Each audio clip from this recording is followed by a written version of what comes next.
1 week to go for my exams, and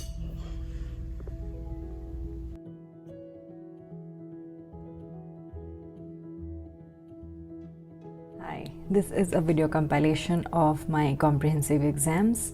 I tried to record the process and what it was like taking the exam for me, and I try to reflect on what I have learned and what I can improve, and I had for my prospectus, and I had told myself that if I do not pass the exam, which was unlikely, but still, if I don't pass the exam, I would not upload this video because that would be embarrassing. But anyhow, I try to record my process and my journey, and I try to reflect on what I have learned in the process. So I hope you enjoy this compilation of clips where I am just reading and writing.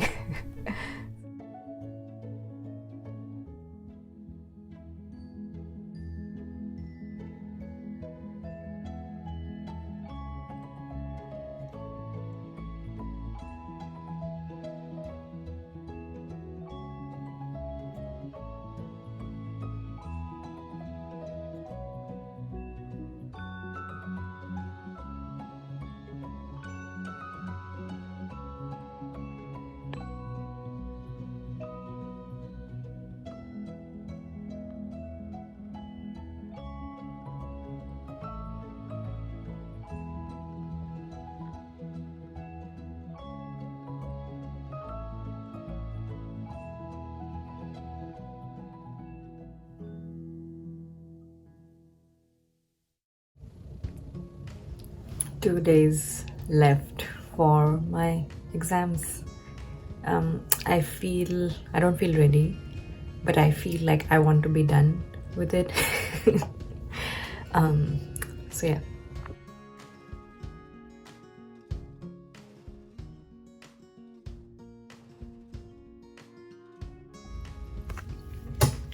I don't think I will be ever ready for this exam, or any exam, but I do want it to be over. And as I have been reading I'm preparing for my short exam, but also for my long form. Again, I can only predict the questions and prepare for it accordingly. What has helped me for at least the long format, or at least what I'm thinking that will be helpful for me, is that categorizing my reading list, the books, in a way that they fit into a few themes, and then trying to find important passages and saving those in my computer. So I'm still doing that 2 days before the exam. But anyway, I have been I read parts of Orientalism by Edward Said, one of the seminal works on post-colonial literature. Said, of course, talks about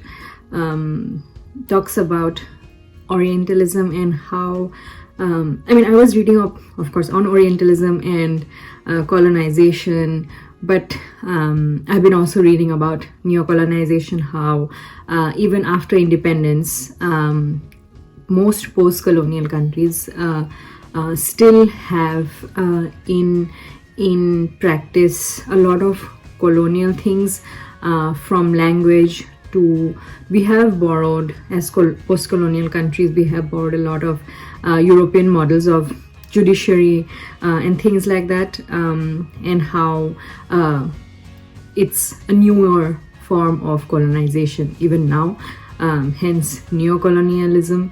And it's quite interesting to see how the fact that our world is falling apart right now, wars, civil wars, and unrest in the world, they are all somehow linked to the European colonization. So it has been interesting to read these things. Of course, quite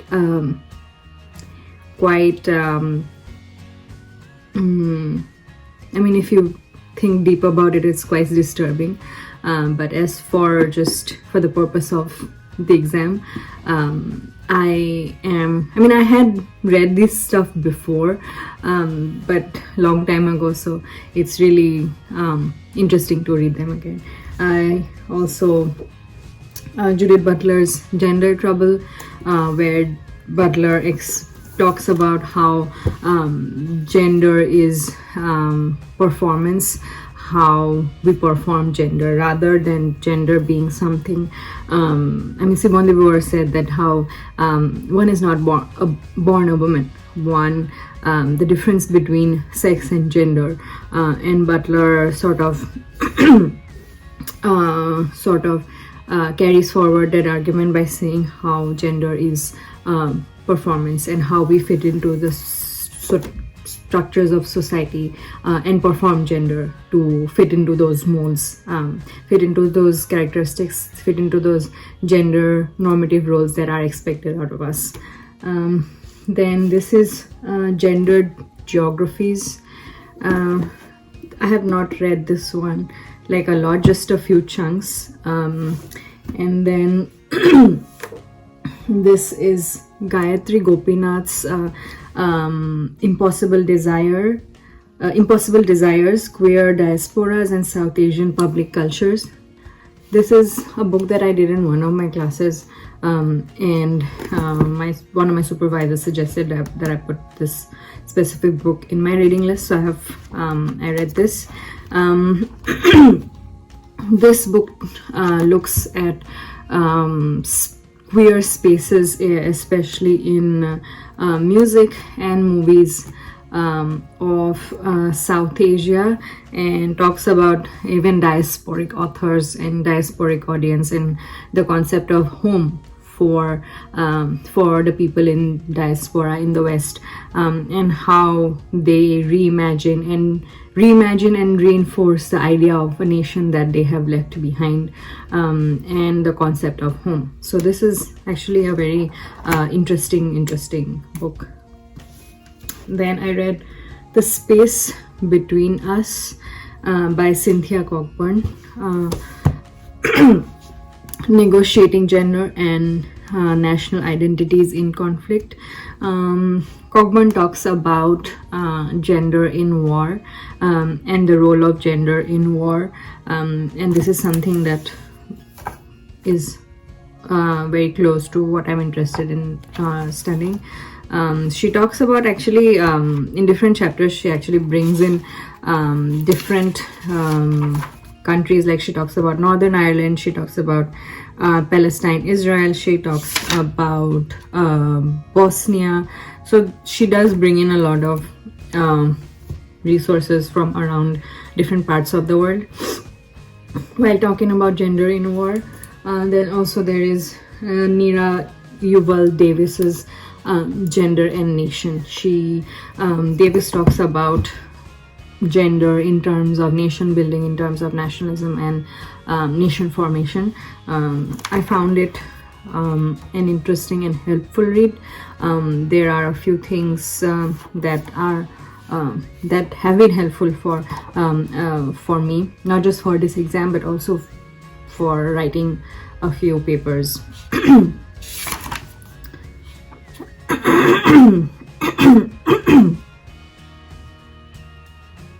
So these are some very basic books that there are others as well, but these are some of the canonical books that I read for my exam. And yeah, if in case anybody is interested in these theoretical texts, mostly dealing with gender, colonization, post-colonialism, war and conflict. So yeah, these are some of the books that you can look into if you are interested in this. But anyway, I have been preparing my answers sort of beforehand, at least for my part 2 of the exam, the long format, where I have to write 3 papers in 3 days. So yeah, so I am definitely ready to be done with my exams. I don't know if I'll ever be ready to write them, but I am definitely ready to be done. I think I'll also go out for a little walk. It's not very cold today, so maybe a little quick walk will help me refresh my mind.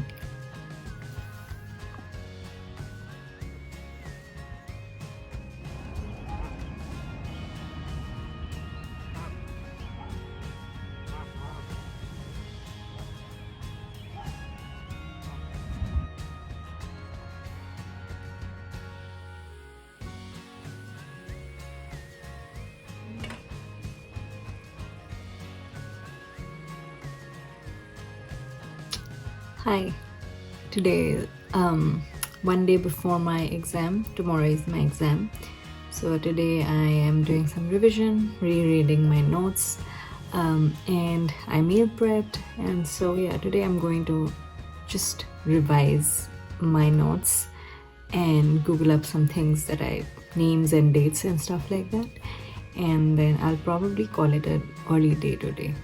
Let's see.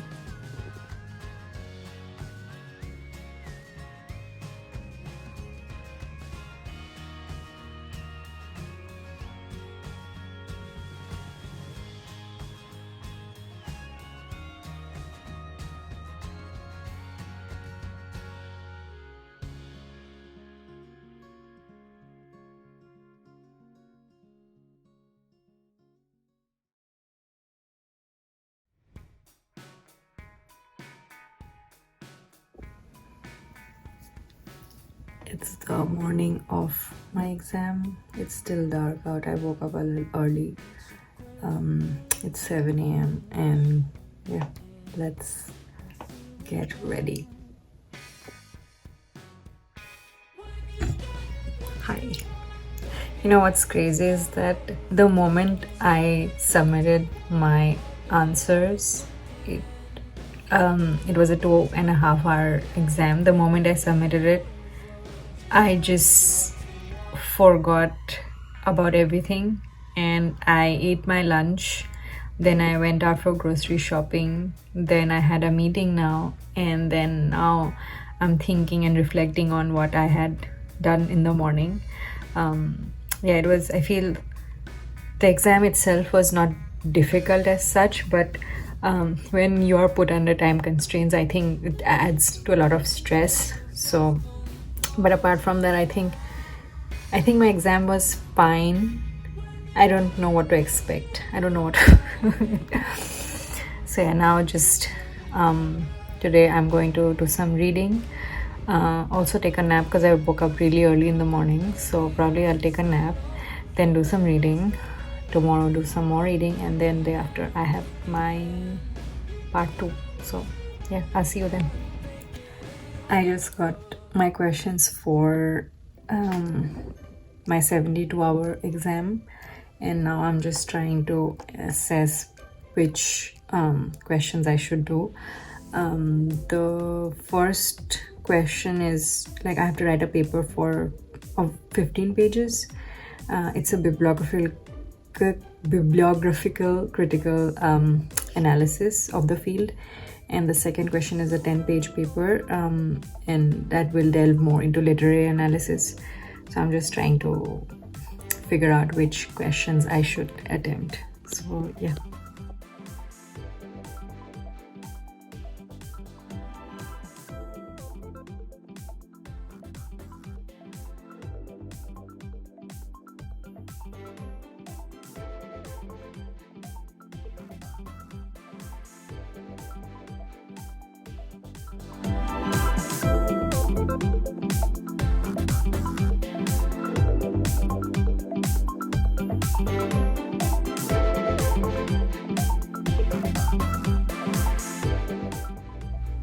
Okay, day 1 is over. Today, what did I do? Today I outlined both my essays, decided on which texts I would want to work on, and then which theorists.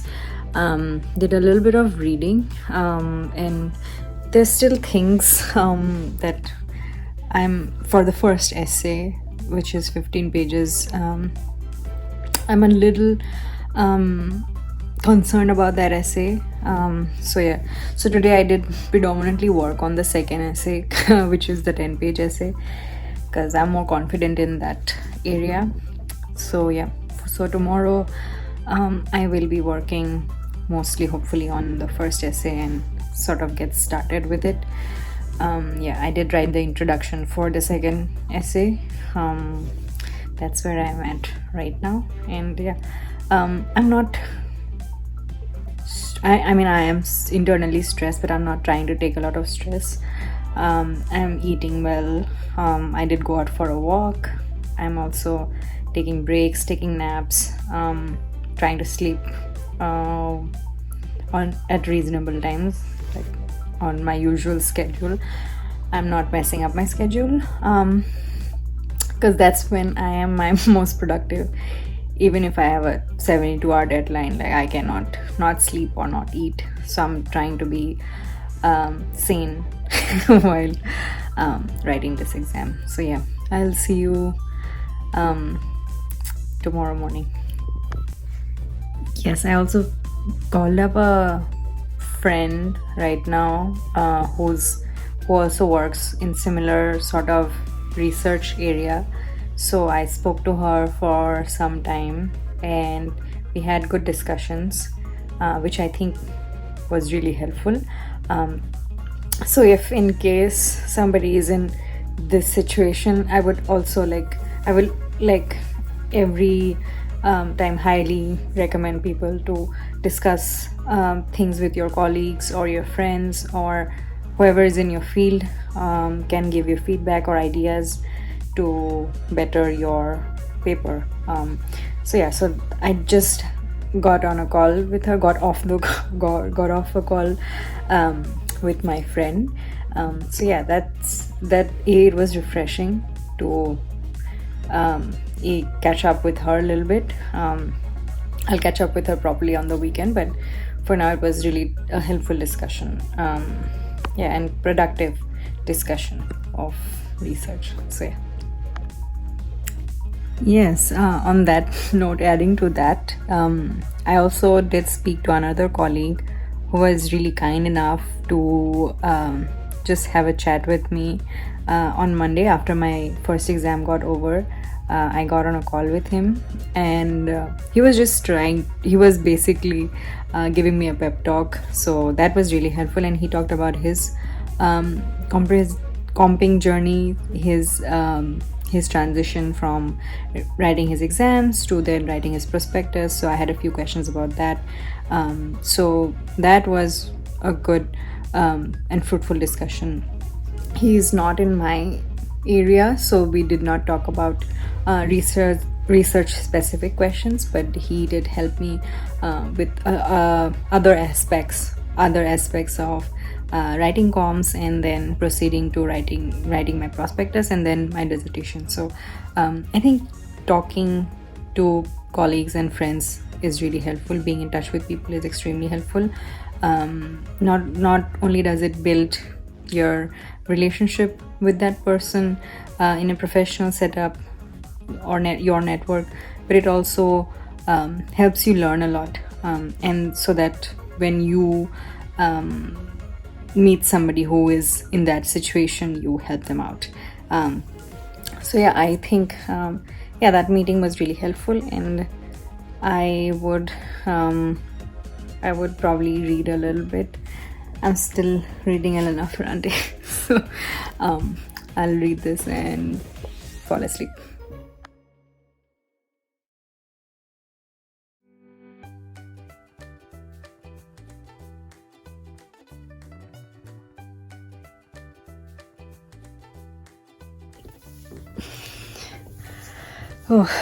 Today has been intense.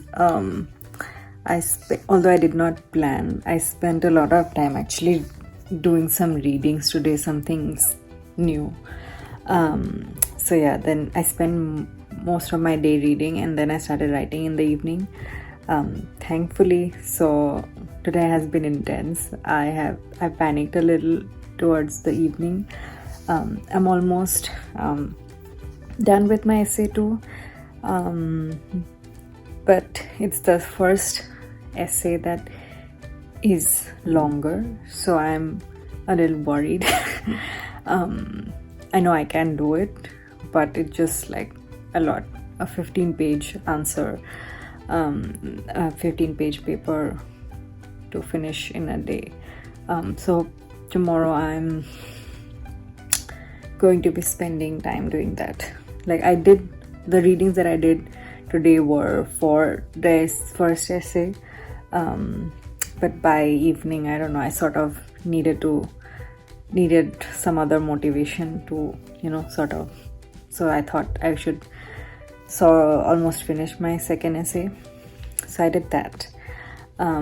I have to write my conclusion for the second essay, yes, and introduce a theorist. I mean, I have introduced her, just have to like write up on that, so that I have space for that. And for the first essay, there's a lot to do. So I am a little worried, but now it's like almost 11 p.m. And I'm drained, so I'll just go off to sleep and wake up in the morning.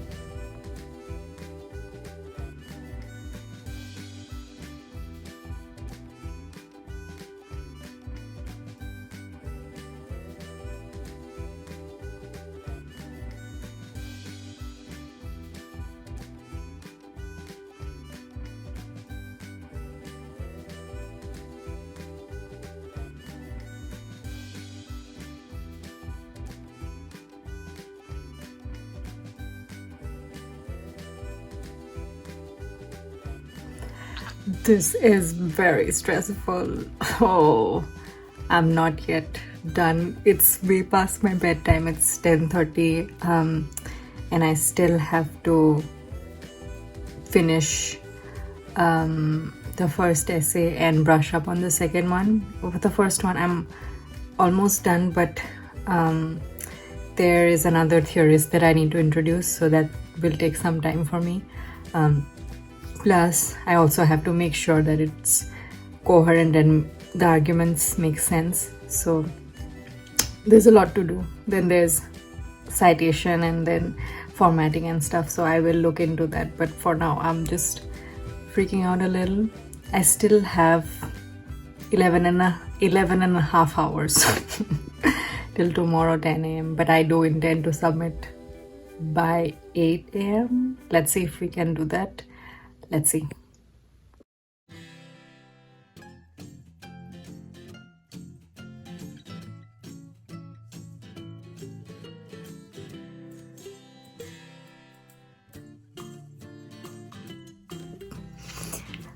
I think I'm done.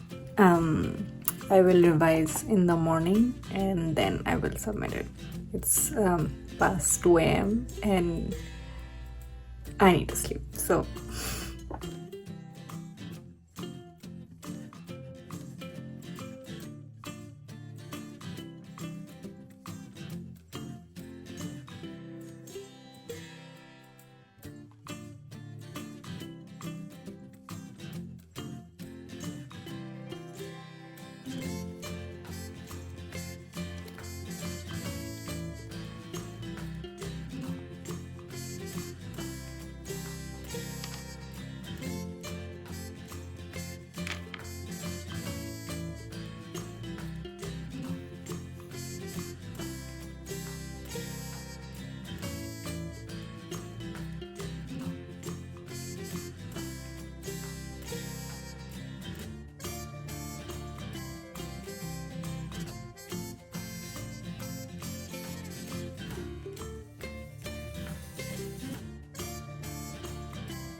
oral exam is in another 11 minutes, and I will update you after my exam.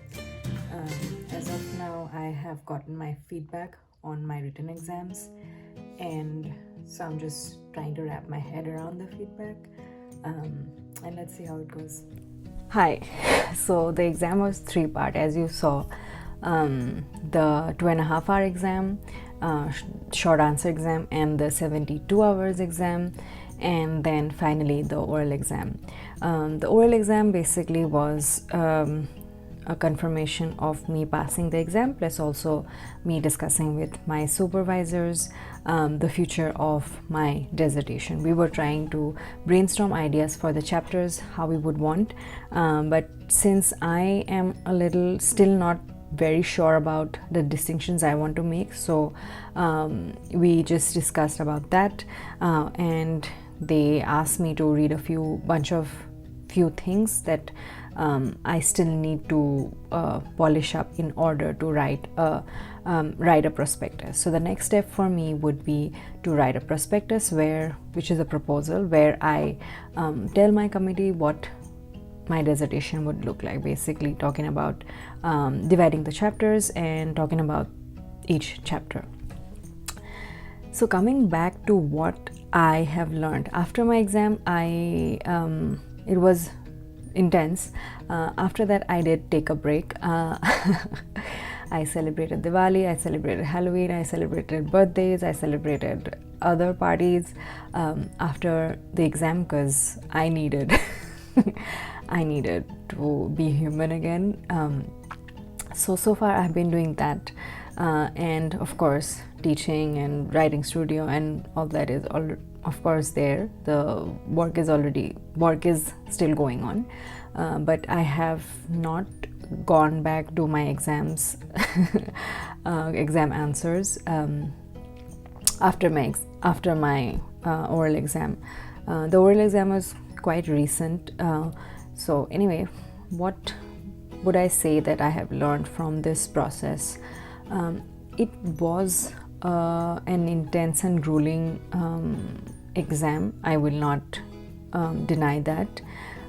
There were few concepts that I was not clear about, so I would say this exam helped me to read up on a bunch of things and also to understand a few concepts.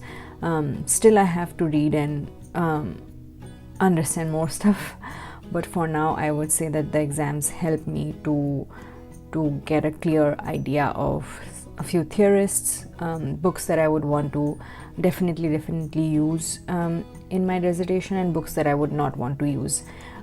So I would say the exam has helped me to understand a few things, even about my writing, not just about the content but also about writing. There's a lot that I need to improve in terms of writing. Of course, when you are given a certain amount of time, the time crunch and the pressure is too much for you to write perfect sentences, perfect sentence structures and stuff, but so that's something that I would need to work on in the future, and which would need practice and which would need time. So these are some of the things I would say I have learned in my exam. So for the first exam, we had to write definitions of amongst I think 14. We had to pick 7 and write definitions of those 7 terms. There were concepts, there were theorists, there were book names. So it was a mix. For the second one, I had to write a 15-page paper and another 10-page paper. So I had to attempt 2 answers. And for the oral exam, like I said, it was just a discussion with my supervisors. So now I am very proud to say that I have passed my exams, and this next chapter of my PhD career would be to write the prospectus. So now what I'll do is read and then write my proposal, my prospectus, which hopefully by next semester I can defend. So yeah, I hope you all enjoyed the video and hope you have a good day.